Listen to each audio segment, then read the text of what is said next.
Με λένε Ουλπιάνα και είμαι από την Κύπρο και από τις Φιλιππίνες. Με λένε Αναστασία και είμαι από το Λίβανο και από την Κύπρο. Με λένε Κωνσταντέλα Καζακέου και είμαι από την Κύπρο. Με λένε Αγγελάκης, είμαι από τη Γεωργία. Με λένε Ανδρέα και είμαι από τη Ρωσία.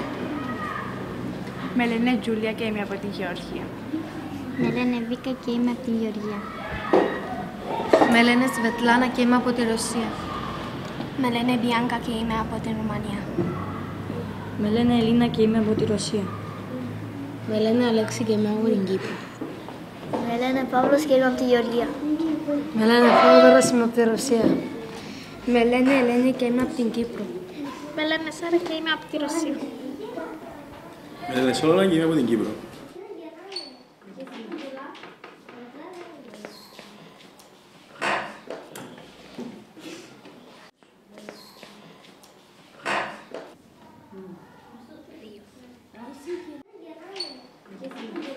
Αισθάνομαι ότι με κάποιους τρόπους η παρουσία μου στο σχολείο έδωσε μου και εμένα πολλά δώρα. Η επαφή με παιδιά από διάφορες χώρες του κόσμου.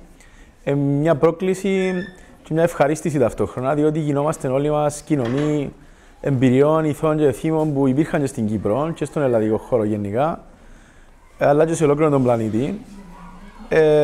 Και επειδή τα περισσότερα παιδιά είναι οικονομικοί μετανάστες, είναι παιδιά οικονομικών μεταναστών, στις δικές τους κουλτούρες τα ήθη και τα έθιμα τους είναι ακόμα πολύ ζωντανά. Οπότε με κάποιον τρόπο αισθάνομαι τυχερός που συμμετέχω στην μικρή αλλαγή που γίνεται στην κυπριακή κοινωνία. Βλέπουμε όμως και το αντίθετο, ότι όταν ως σχολείο πάμε κάπου, αντιμετωπίζουμε ρατσισμό και ξενοφοβία ακόμα και από άλλα σχολεία. Δεν είναι κάτι που μπορεί να αλλάξει. Μπορεί να αλλάξει όταν υλοποιηθούν οι ίδιες αρχές και καθοδηγήσεις που έχουμε εμείς σε αυτό το σχολείο. Μακάρι το πράγμα που βιώνουμε εμείς μέσα σε αυτή την τάξη και στο σχολείο γενικότερα να περάσει και στην υπόλοιπη κοινωνία. Δεν υπάρχει τίποτα που το εμποδίζει. Χρειάζεται καλή θέληση και συνειδητή εμπλοκή. Το όνομα μου είναι Πάμπος Χαραλάμπους, είμαι ο διευθυντής του Δημοτικού της Φανερωμένης. Έχουμε μαθητές από 11 χώρες. Το χαρακτηριστικό είναι ότι έχει ενταχθεί το σχολείο μέσα στη ζώνη εκπαιδευτικής προτεραιότητας.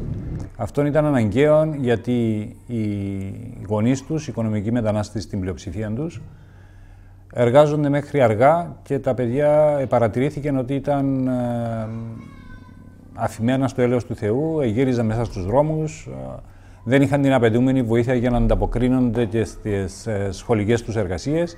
Ούτε ρατσιστικά προβλήματα δημιουργούνται μεταξύ των μαθητών. Αντίθετα, για το μικρό αριθμό Ελληνοκυπρίων που φοιτούν εδώ, είναι η ευκαιρία που δίνεται να ετοιμαστούν για τη ζωή που θα ακολουθήσει η κυπριακή κοινωνία, είτε το θέλει είτε όχι. Να ετοιμαστεί, να αποφύγει τα συμπτώματα της ξενοφοβίας, του ρατσισμού κλπ.